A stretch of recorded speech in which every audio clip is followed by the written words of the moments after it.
welcome back to Storytime Tuber. In this video, I will be reading to you Good Night Owl by author and illustrator Greg Pizzoli.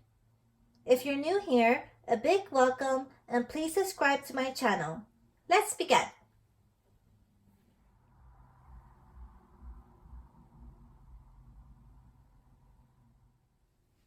Owl was settling into bed when he heard a noise. Squeak! It was a tiny sound, no louder than a whisper, a funny noise he hadn't heard before.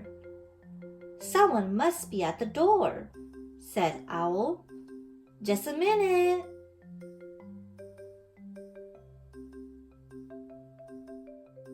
But no one was there. Probably the wind, said Owl. And he lay down in bed and said to himself, "Good night, Owl." Then he heard the noise again. Squeak!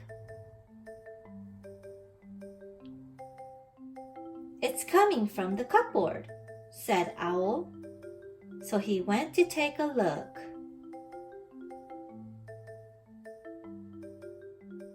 He emptied every shelf, but there was no noise to be found. So Owl went back to bed. "Good night, Owl," he said. And then he heard a noise. Squeak! "It must be under the floor," said Owl.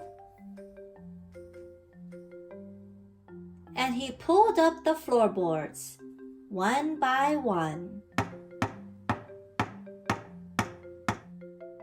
But he didn't find the noise, so Owl went back to bed.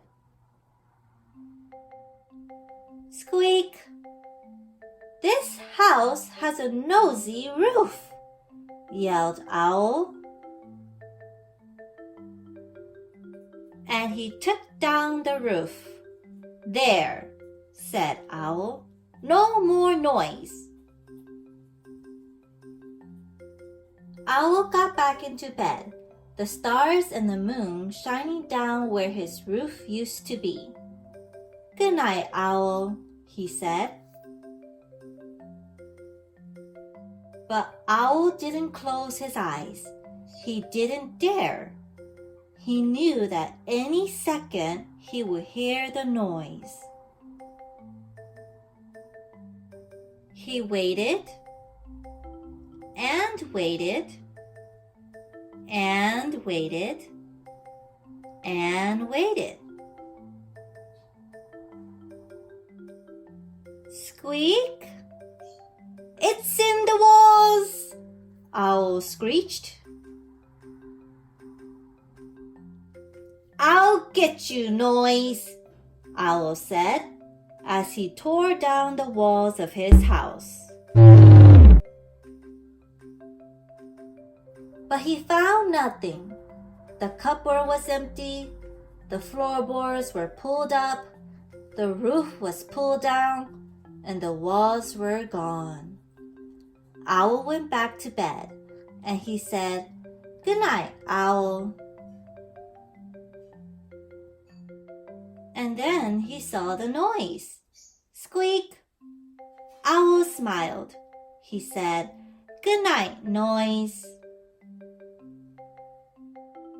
And they went to sleep.